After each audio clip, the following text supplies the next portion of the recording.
गांधी भी नहीं गई, खड़गे भी नहीं गए, अभिषेक बैनर्जी भी नहीं। मैं पूछना चाहता हूं श्रीरामपुर वालों, आपको मालूम है ये लोग प्राण प्रतिष्ठा महोत्सव में क्यों नहीं गए? मालूम है आपको? मालूम है? नहीं मालूम है ना? मैं बताता हूं। वो अपनी वोट बैंक से डरते हैं, वोट बैंक से। उनकी वोट बैंक कौन है मालूम है?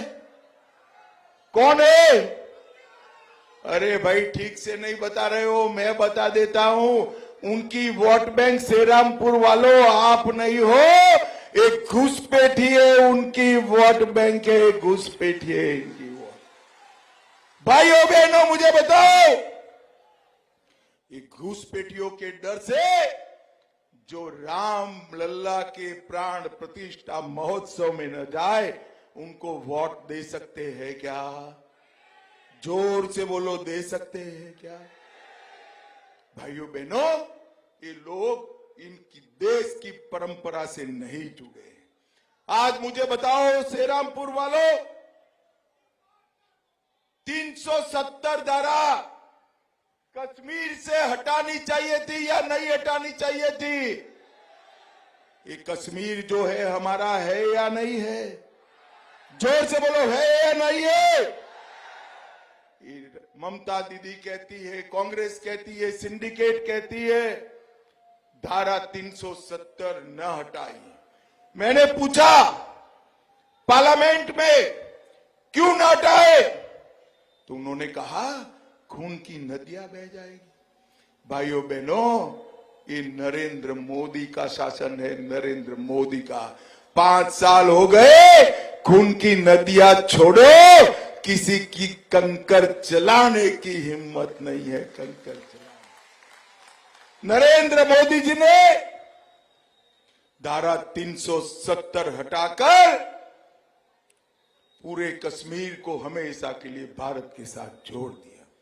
भाइयों बहनों, जब इंडिया अलायंस का शासन था, हमारे कश्मीर में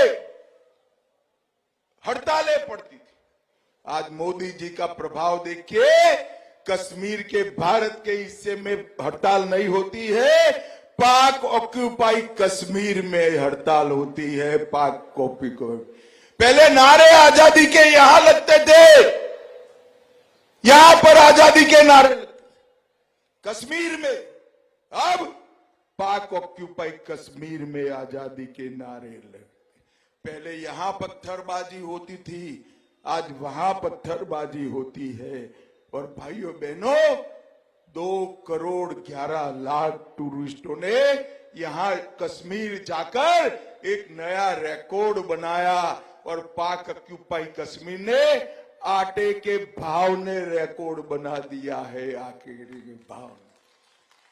मुझे बताओ श्रीरामपुर वालों, ये पाक ऑक्यूपाई कश्मीर भारत का है या नहीं है?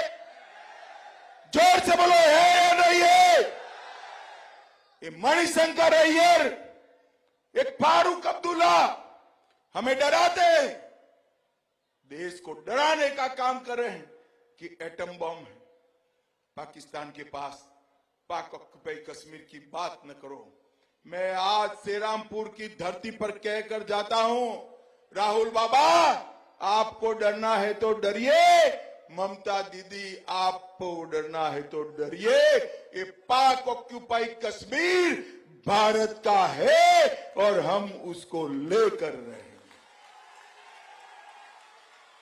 भाइयों बहनों, बांग्लादेश से जो हिंदू, बौद्ध, सिख, जैन शरणार्थी आए हैं, उसको नागरिकता देनी चाहिए या नहीं देनी चाहिए?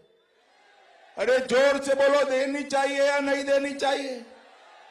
ये ममता दीदी विरोध करती, उनको घुसपैठिए पसंद है, रेड कारपेट बिठाती है, रोहिंग्या को नागरिकता देती है, मगर हिंदू, बौद्ध, सिख, जैन उनको नहीं देती। मैं आज कहकर जाता हूं ममता दीदी को, आप और आपका भतीजा जितना जोर है इतना लगा दो, हम एक एक शरणार्थी को नागरिकता देकर भारत का नागरिक बनाएंगे। हमारे सत्यजीत रे बहुत बड़े कलाकार थे, फिल्म कलाकार थे। उन्होंने एक मूवी बनाया हीरक राजा देसे, बड़ा प्रसिद्ध मूवी था। मगर जब ममता जी का शासन आया तब सत्यजीत दा नहीं थे, वरना वो हीरक राजा देसे इसकी जगह हीरक रानी नाम का मूवी बनाते।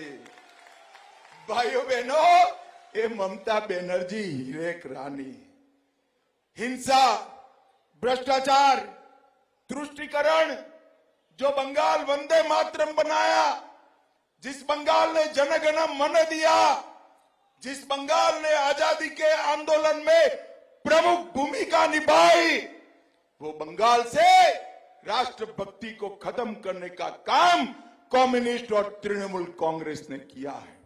भाइयों बहनों, गरीबों, पिछड़ों और आदिवासियों का हक मारकर घुसपैठियों को देने का काम किया है और सिंडिकेट के साथ अपने माफिया क्षेत्र बनाया है। भाइयों बहनों, गत विधानसभा चुनाव में चुनाव के बाद 53 लोगों को मार दिया था। ये हमारा कबीर शंकर बोझ है ना। कबीर आगे आओ जरा, मैं सारे केस देखता हूं। एक कबीर शंकर बोझ ममता की हिंसा के भोग के एक एक परिवार को खुद के पैसे से सुप्रीम कोर्ट तक न्याय दिलाने का काम हमारा कबीर शंकर कर रहा है। और इसीलिए भारतीय जनता पार्टी ने इस युवा प्रत्याशी को टिकट दिया है। भाइयों बहनों, मुझे बताओ श्रीरामपुर वालों, हिंसा के शिकार, अत्याचार के शिकार, संदेश खाली के बलात्कारों के शिकार माताओं बहनों को न्याय दिलाने वाले कबीर को एमपी बनाएंगे या नहीं बनाओगे? जोर से बोलो, बनाओगे या नहीं बनाओगे? भाइयों बहनों, ये मां, माटी और मानुष, इसके नारे के साथ ये ममता दीदी सत्ता में आई थी, मगर मां, माटी, मानुष का नारा तो गुम हो गया।